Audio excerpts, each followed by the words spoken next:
प्यारे विद्यार्थियों, हमारी बात बाल अपराधों से रिलेटेड चल रही थी और मैं उनसे संबंधित जो लॉज हैं, प्रावधान हैं, उनकी बात मैं आपसे कर चुका हूं। मेरी ख्याल से उसमें कोई प्रॉब्लम आपको आनी नहीं चाहिए।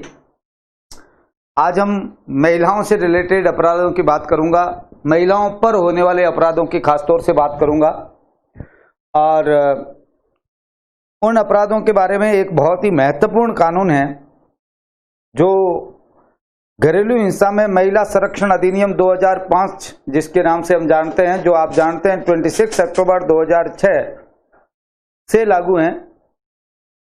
ये जो कानून है घरेलू हिंसा अधिनियम के नाम से हम जानते हैं जिसको, ये कानून 2005 में आया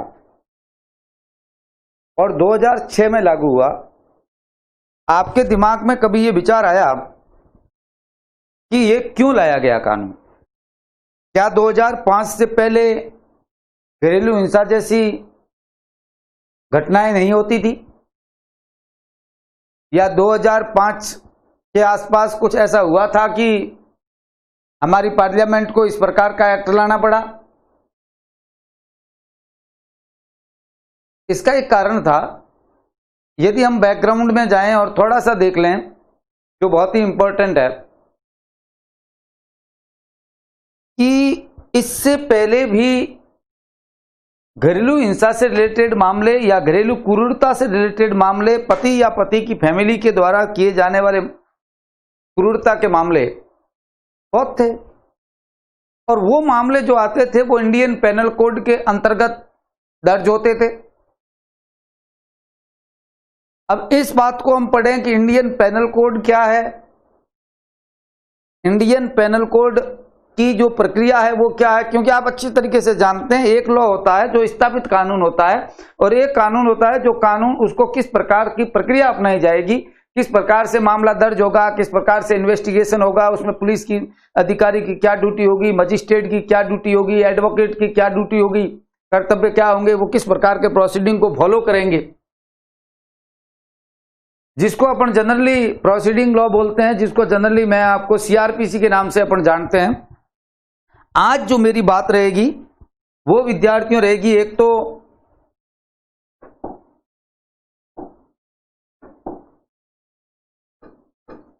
आईपीसी,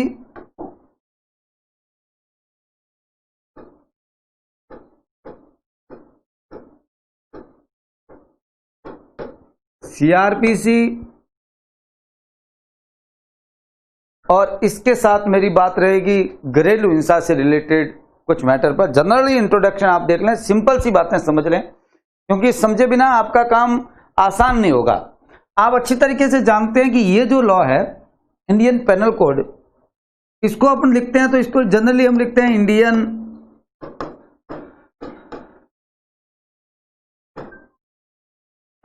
पेनल कोड 1860। और आप अच्छी तरीके से जानते हैं कि 1 जनवरी 1862 को यह लागू किया गया। 1862 में यहां पर अंग्रेजों का शासन था। ब्रिटेन की महारानी विक्टोरिया हुआ करती थी, इसलिए हम कई बार क्रिमिनल जो हमारे लॉज हैं उनको विक्टोरियन लॉ बोलते हैं। कई धाराओं को जो उस समय थी उनको विक्टोरियन लॉ के नाम से जानते हैं। विद्यार्थी मैं जानकारी के लिए बताना चाहता हूं, आप थोड़ा सा बैकग्राउंड इससे बैक में जाएं तो इंडियन पेनल कोड को बनाने वाला व्यक्ति था, वो था लॉर्ड मैकाले। एक चार्टर एक्ट आया था 1833 के अंदर, जब हिंदुस्तान के यहां पर वायसराय हुआ करते थे लॉर्ड विलियम बेंटिंग, और जब लॉर्ड विलियम बेंटिंग यहां के वायसराय हुआ करते थे उस समय आपको पता हो तो बंगाल के गवर्नर को भारत का गवर्नर वायसराय बना दिया गया था, गवर्नर जनरल बना दिया गया था, भारत का गवर्नर जनरल बना दिया गया था। और लॉर्ड विलियम बेंटिंग पहले गवर्नर थे जो भारत के गवर्नर जनरल कहलाए। इससे पहले थे तो वो भारत के, मगर वो उनका नाम था गवर्नर जनरल ऑफ बंगाल। उसका नाम भारत का गवर्नर जनरल 1833 के एक्ट द्वारा किया गया। और उसी दौरान 1833 का जो चार्टर एक्ट था, आपको पढ़ना पड़ेगा चार्टर एक्ट क्या होते हैं, शासन अधिनियम क्या होते हैं, परिषद अधिनियम क्या होते हैं, ये फर्क तो आपको आना ही चाहिए। और नहीं तो हिस्ट्री वगैरह में जो आप पढ़ रहे हैं उसमें आपको बताएंगे। मेरा यहाँ कॉन्सेप्ट लंबा हो जाता है, इसलिए मैं यहाँ नहीं जाना चाहता। तो जो 1833 का चार्टर एक्ट था, इस चार्टर एक्ट के अंदर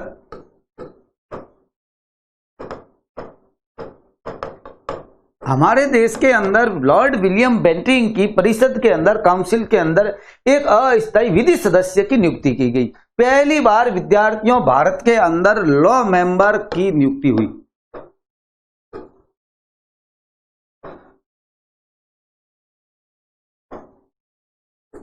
और लॉ मेंबर जो पहले थे उनका नाम था लॉर्ड मैकाले। नाम आपने बहुत अच्छी तरीके से सुना है, एजुकेशन वगैरह वगैरह में लोग बहुत बातें कर देते हैं और कहते हैं कि ये तो मैकाले सिस्टम है। तो मैकाले नहीं है तो आप कोई और दूसरा सिस्टम बना लीजिए, हम तो उनको देख लेंगे। कुछ चीजें हैं जो अंग्रेजों की हमें अच्छी बातें स्वीकार करनी चाहिए, जो आज भी हमारे देश में चल रही है। हम केवल और केवल उनकी आलोचनाएं करके हमारा पेट नहीं भरेगा, हमें सही बातों को स्वीकार भी करना चाहिए। इस समय विद्यार्थियों एक व्यक्ति आया जिसका नाम था लॉर्ड मैकाले।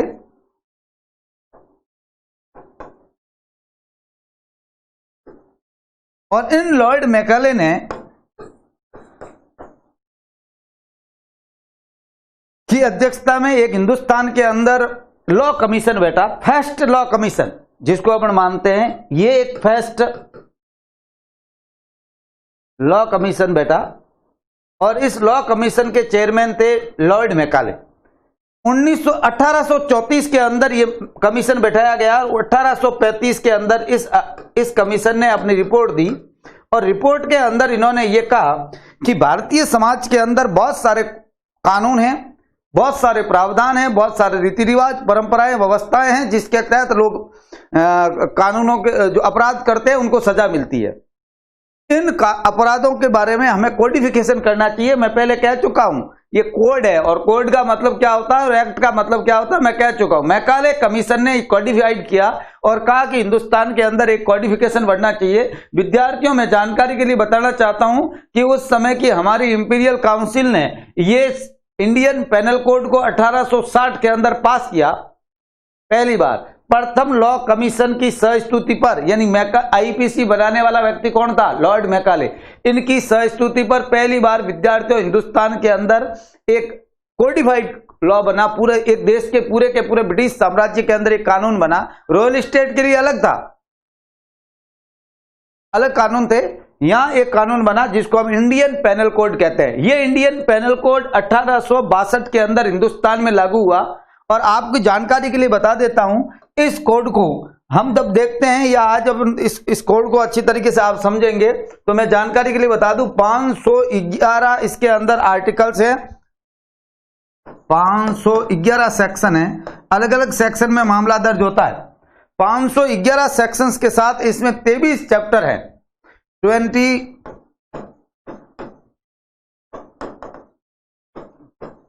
चैप्टर्स हैं, जिसकी अपने को बात पूरी की पूरी कहीं नहीं करनी है।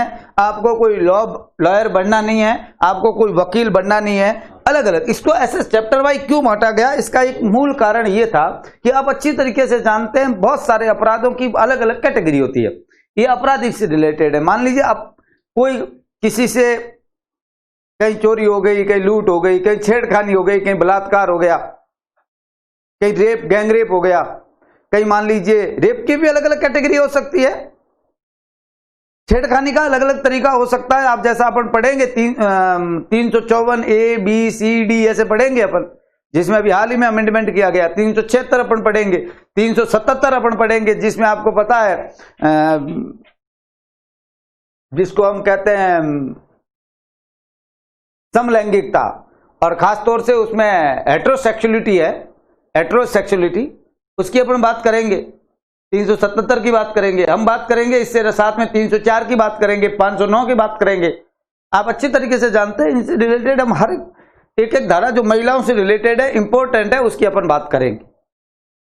इस इंडियन पेनल कोड कोई भी अपराध होता है तो मुकदमा जो दर्ज होता है वो इसके तहत होता है। अब जब मान लीजिए किसी आदमी ने, एक मैं सिंपल सा उदाहरण दूं, एक लड़का है जो लड़की को बार बार मैसेज करता है या व्हाट्सएप पे रिक्वेस्ट भेजता है।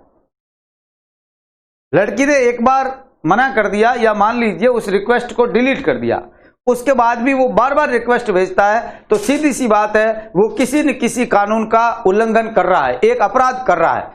अब वो अपराध किस धारा का कर रहा है ये तो अपराध करने वाले को पता है कि नहीं है, और अपराध जो जिसके साथ हो रहा है उसको पता होना जरूरी नहीं है। लड़की ये जाकर पुलिस को कहेगी कि साहब एक लड़का है जो मेरे को, ये लड़का है इस व्हाट्सएप या फेसबुक पे ये लड़का है, और इस नाम से फेसबुक आईडी बना रखी है इसने, और ये बार बार मेरे को मैसेज करता है, मना करने के बाद में मेरा पीछा करता है, इनके विरुद्ध आप मामला दर्ज करिए। पुलिस उसके विरुद्ध मामला दर्ज करेगी, एफआईआर दर्ज करेगी, उस लड़के के विरुद्ध एफआईआर दर्ज करेगी, क्लियर बात है। अब जो एफआईआर दर्ज करेगी वो किस धारा के तहत होगी, किस सेक्शन का उल्लंघन हुआ ये पुलिस जानती है, वहां का इंस्पेक्टर जानता है, वहां का पुलिस ऑफिसर जानता है, वो प्रभारी अधिकारी जानता है कि वो किसका उल्लंघन कर रहा है। वो कहेगा ये 354D का उल्लंघन है, अर्थात इनके विरुद्ध 354D के तहत मुकदमा दर्ज करिए, वो मुकदमा दर्ज कर देगा। ये 354D क्या है, ये आईपीसी की एक धारा है।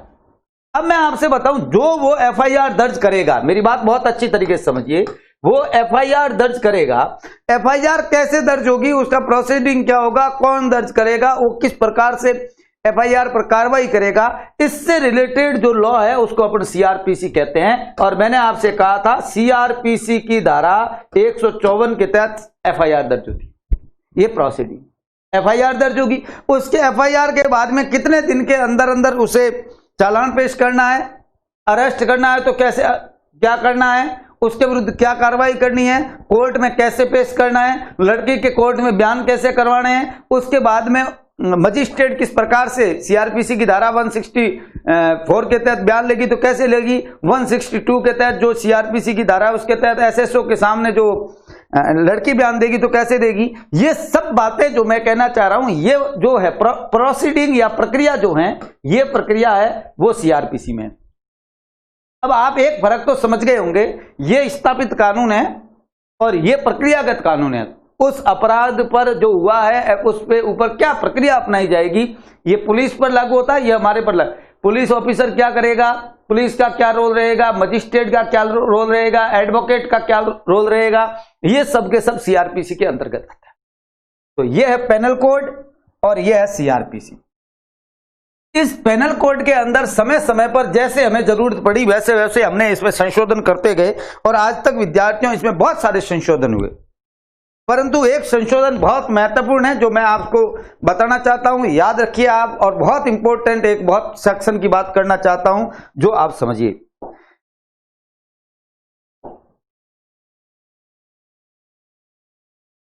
(1983) के अंदर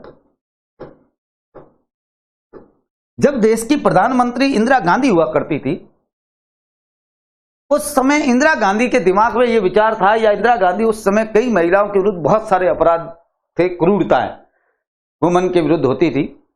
और आपको मैंने कहा है कॉन्स्टिट्यूशन का आर्टिकल 15 का क्लॉज 3 फंडामेंटल राइट में यह कहता है कि राज्य बच्चों के लिए और महिलाओं के लिए विशेष प्रावधान कर सकता है, लॉ बना सकता है।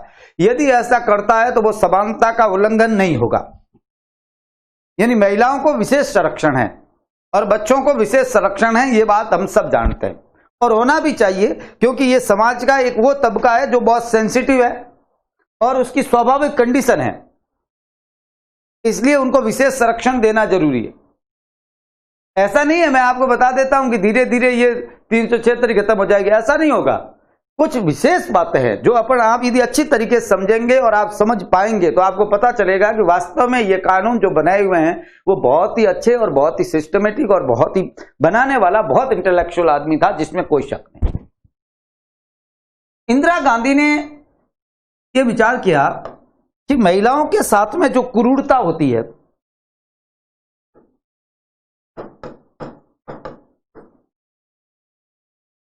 वो क्रूरता सामान्यतः या तो पति करता है या पति का कोई न कोई रिलेटिव करता है। रिलेटिव का मतलब पति का भाई हो सकता है, मां हो सकती है, पिता हो सकता है, बहन हो सकती है, चाचा हो सकता है, ताऊ हो सकता है, ये पति के उसके साथ में क्रूरता करते हैं। किसको लेकर? या तो क्रूरता वो इसलिए करते हैं कि दहेज दो, ये कहते हैं भाई दहेज क्यों नहीं लाई, तू आई, तू घर से लेकर क्या आई, तेरे बाप ने जैसे पैदा किया वैसे के वैसे भेज दिया, तेरे तो कान ही नहीं सिधवाए। कई बार ऐसा बोलते हैं, आपने देखा होगा। समाज में ऐसा नहीं है कि सब होता ही नहीं है, ये ऐसा नहीं है। हाँ, बहुत गलत होता होगा, बहुत सही होता होगा, हम उस पर नहीं जाना चाहते, और जहां जाना होगा वहां हम बात भी करेंगे। कान भी नहीं छिदवाया, तेरे बाप ने तुझे थाली ही नहीं दी। कई बार आपने देखा होगा यहां तक कर देते हैं कि तेरे को आपने तुझे रोटी करना ही नहीं सिखाया, अच्छी तरीके से खाना बनाना ही तुझे नहीं आता। यानी महिला को मानसिक रूप से या शारीरिक रूप से प्रताड़ित किया जाता है। यह क्रूरता जो होती है ये या तो मानसिक रूप से होती है या शारीरिक रूप से। मानसिक रूप से का मतलब यह है विद्यार्थियों, उसे मेंटली टॉर्चर करना, या फिर शारीरिक रूप से उसके साथ मारपीट करना। ऐसी घटनाएं समाज के अंदर बहुत होती है।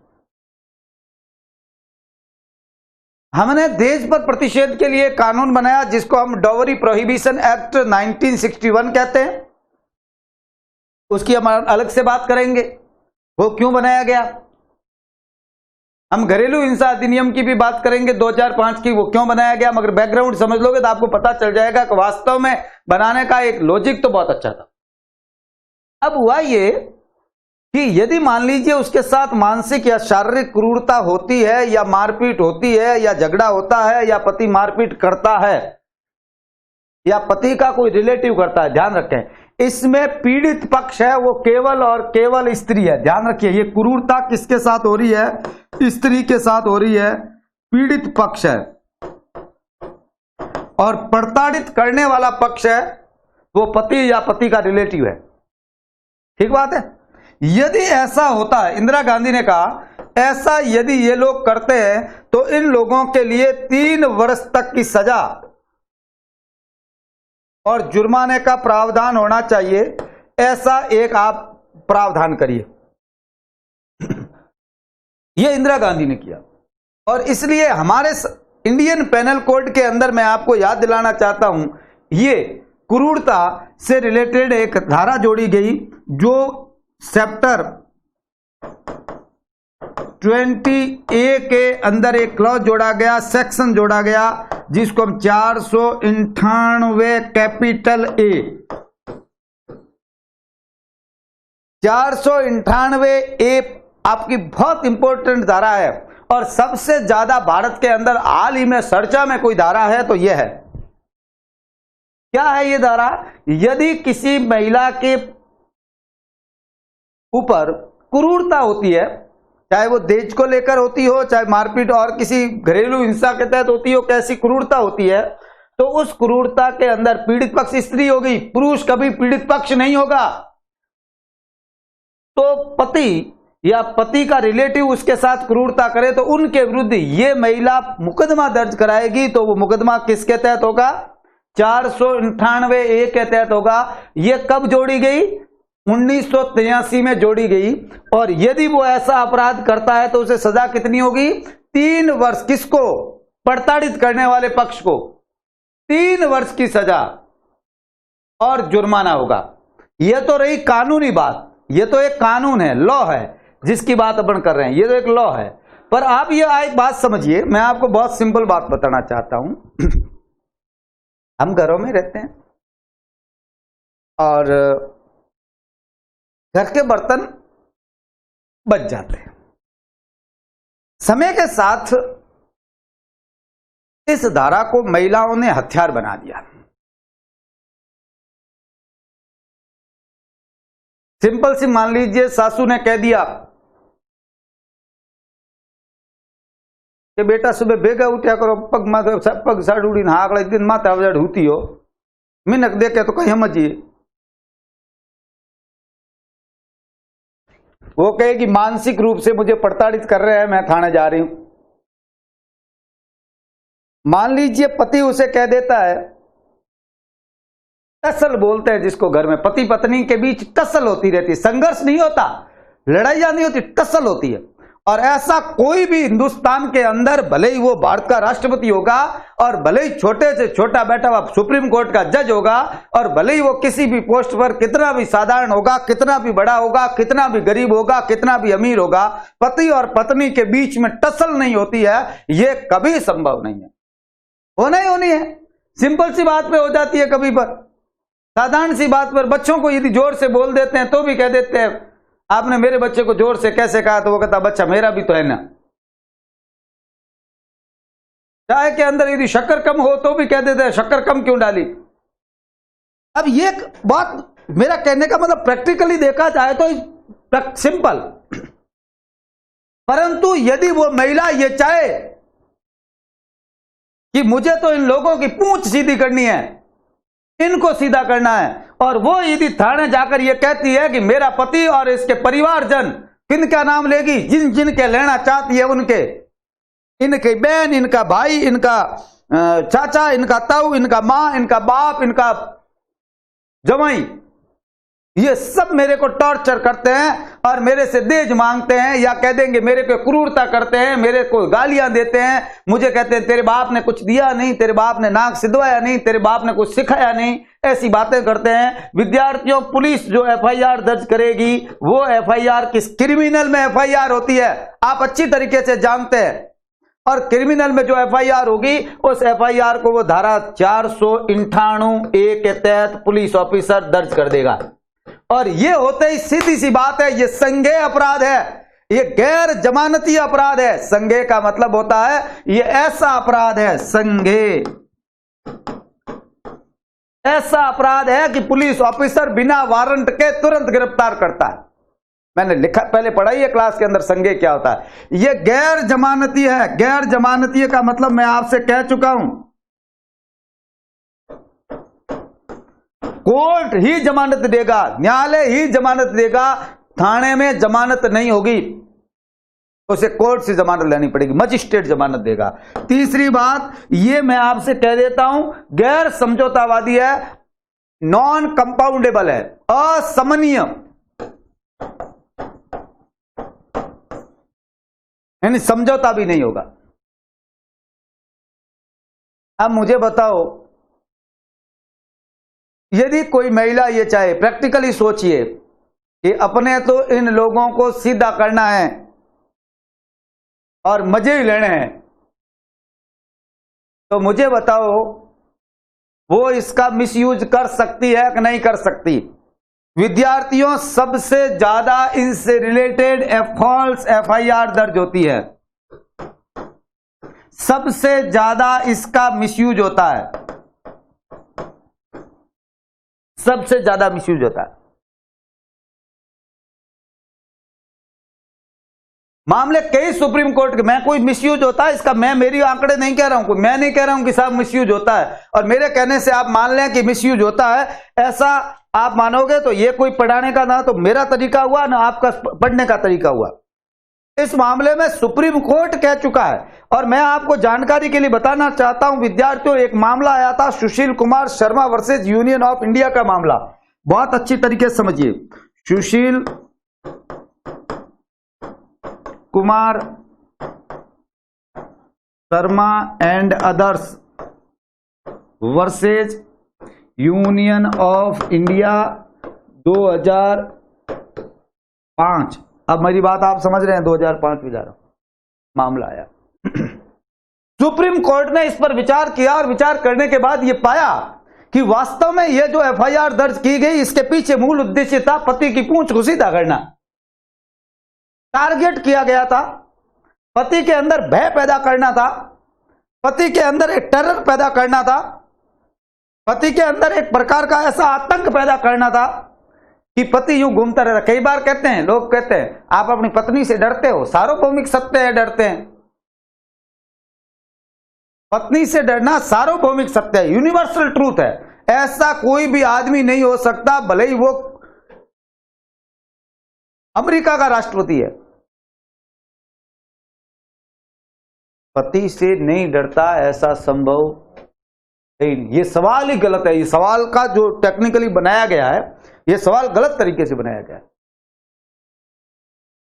इस इस मामले के अंदर सुप्रीम कोर्ट ने विचार करने के बाद कहा ये एक इस प्रकार की धारा है जो लीगल टेररिज्म पैदा करती है, कानूनी आतंक, कानूनी रूप से आतंक पैदा करने वाली धारा है। ये टेरर है, लीगल तरीके से महिला के द्वारा उस पति के विरुद्ध एक प्रकार का ऐसा टेरर पैदा करना, ऐसा भय पैदा करना, ये आतंक है। आपसे पूछ लेंगे एग्जाम के अंदर इंडियन पेनल कोड की कौन सी धारा है जिसे कानूनी आतंक के नाम से सुप्रीम कोर्ट ने कहा, तो सुप्रीम कोर्ट ने कहा किसको? 498 को। 498 कानूनी टेररिज्म है, ये मैं नहीं कह रहा हूं, और सही शब्द उसने कहा था न्यू लीगल टेररिज्म। ये सुप्रीम कोर्ट के जजों ने कहा है, मैं नहीं कह रहा हूं ये। और 2005 के Sushil Kumar versus other, Sushil Kumar and other, Sushil Kumar and other का मतलब हुआ सुशील कुमार के साथ ऐसे बहुत थे, एक नहीं ऐसे हजारों थे, और साथ में union of India. Supreme court ने इस पर विचार किया और ये तय देखा कि वास्तव में इसको बहुत ज्यादा मिसयूज होता है, बहुत ज्यादा इसको गलत टारगेट किया जाता है। इसके पीछे किससे पैसा ऐंठना है, किससे सहायता लेना है, किसी के घर पर अधिकार करना है, किसी को देवर जेठ है। मान लीजिए मैं आपको एक जनरली बात बताऊं, आप इसको सिंपल में लोगे तो आपको बहुत प्रॉब्लम होगी। जैसे एक बात बताऊं, कोई विधवा है और वो अपने देवर और बाबी के साथ में रह रही है, उसके साथ में उसके बच्चे भी रह रहे हैं, नो प्रॉब्लम, हो सकता है। और इस विधवा को यह मौका मिलता है कि भाई देवर के इस घर पर मेरा हक होना चाहिए ये तो मुझे मिलना चाहिए। देवर का घर था, देवर ने बनाया, वो देवर को कहती है ये घर मेरा है। देवर कहता है देखो भाभी, हमने आपको रखा है, आपका घर बना के दे देंगे, हम आपकी सहायता करेंगे, बच्चों की शादी करेंगे। भाई चला गया तो भगवान की इच्छा थी और हम आपके साथ हैं। अच्छा, और वो यदि थाने चली जाए और जाकर कहे कि देवर मेरे विरुद्ध क्रूरता कर रहा है, मेरे को प्रताड़ित कर रहा है, मेरे को कहता है कि भाई चला गया तो तू यहां क्यों बैठी है, कहना तो इतना ही है। और यदि पुलिस उस देवर के विरुद्ध मुकदमा दर्ज कर ले, मूल टारगेट उसका घर है, मूल टारगेट पैसा है, मूल टारगेट धन है, मूल टारगेट प्रताड़ित करना है, मूल टारगेट उसके ऊपर अपना हक और टेरर पैदा करना है लोगों के अंदर, इसलिए वो इस प्रकार का मामला दर्ज कर दे, तो विद्यार्थियों उस देवर का क्या होगा? देवर का वही होगा जो मंजूर खुदा होगा।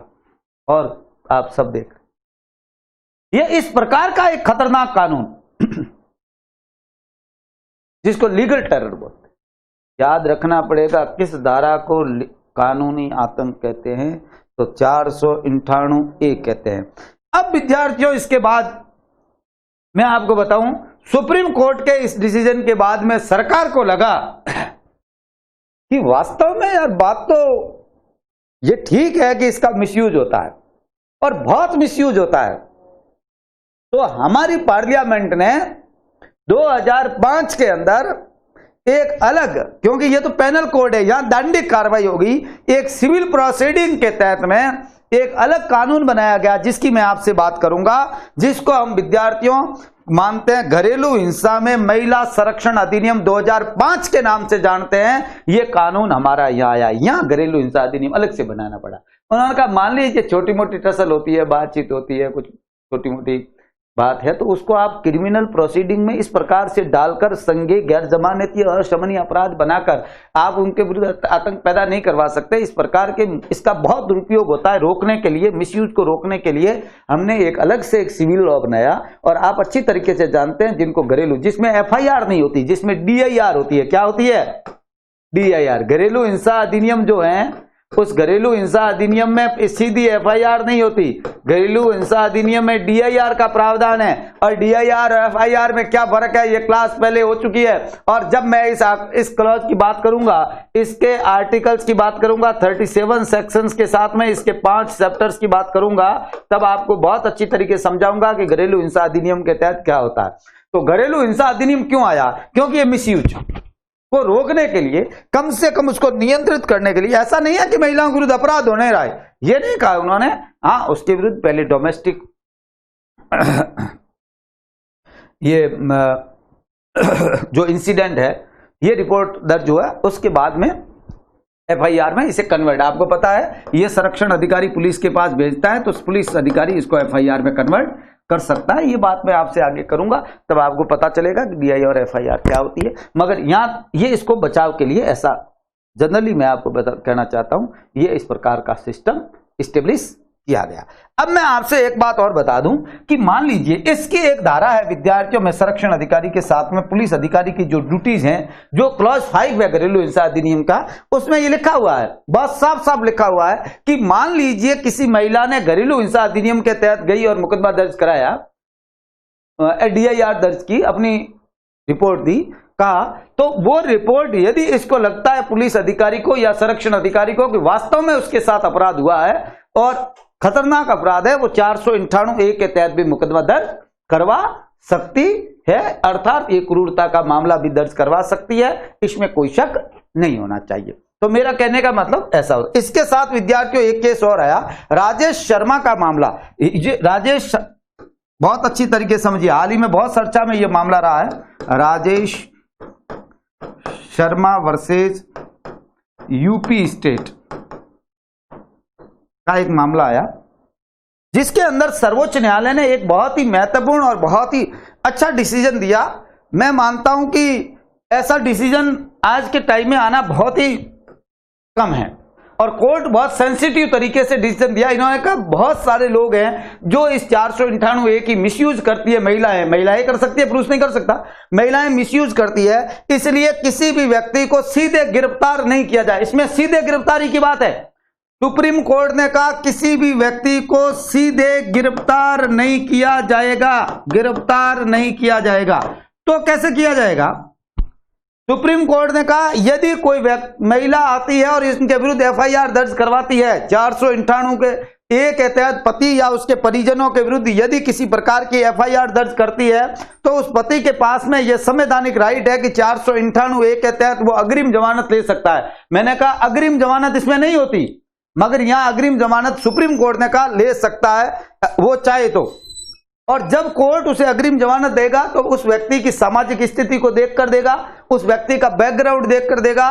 तो वो व्यक्ति ऐसा तो नहीं है कि उसने पहले भी इस प्रकार के बहुत सारे अपराधों को अंजाम दिया हो। यदि उसने ऐसे बहुत सारे अपराधों को अंजाम दिया है तो उनको जमानत नहीं मिलेगी। और ये घटना थाने में दर्ज होने के बाद में ये एफआईआर थाने में दर्ज होने के बाद में ये एफआईआर एक विशेष पुलिस अधिकारी इसका इन्वेस्टिगेशन करेगा, गिरफ्तारी नहीं होगी, या तो स्पेशल पुलिस ऑफिसर इसकी इन्वेस्टिगेशन करेगा या विद्यार्थियों मोहल्ला समिति के पास जाएगा।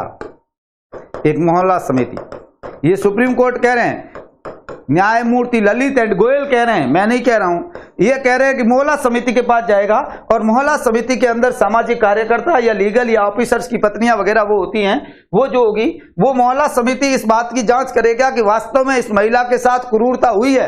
यदि इस रिपोर्ट को, ये रिपोर्ट किसको देंगे? ये मोहल्ला समिति अपनी रिपोर्ट बढ़ाकर एफआईआर पर अपनी रिपोर्ट बढ़ाकर ये देगी, वापस पुलिस के पास आएगी, और पुलिस को यदि लगता है कि वास्तव में उसके साथ पड़ताड़ना हुई है तो वो एफआईआर को आगे डालेगी, और नहीं तो वो इस पर एफआईआर डाल देगी, यानी सीधे अरेस्ट नहीं होगा। दूसरी बात, जमानत, अग्रिम जमानत ले सकता है।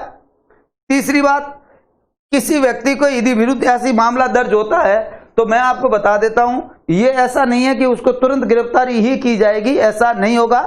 और आपको बता दूं, ऐसे मामले 498A के केवल और केवल घटना के 3 वर्ष के अंदर ही दर्ज कराने होते हैं। 3 वर्ष से ज्यादा लंबे समय तक आप इसे यदि पूरा, मान लीजिए कोई महिला आती है कहती मेरे तो 5 साल पहले हुई ना, 3 वर्ष में वो दर्ज करवा सकती है। परंतु न्यायालय के पास ये विशेष अधिकार है सीआरपीसी धारा 473 के तहत कि वो 3 साल से यदि पुराना मामला है और कोर्ट को वास्तव में लगता है, न्यायालय को लगता है, पुलिस ऑफिसर्स को नहीं, न्यायालय को लगता है कि वास्तव में मामला ठीक है, तो मैं आपको बता देता हूं न्यायालय उसे अनुमति दे सकता है, संतुष्ट को है तो अनुमति दे सकता है FIR दर्ज हो सकती है, उसका परिवार दर्ज कोर्ट में हो सकता है और उस पति को सजा भी हो सकती है। तो मेरे ख्याल से आप समझ गए होंगे मैं जो कहना चाह रहा हूं वो ये है कि 498 ए जो है वो 1983 में आई।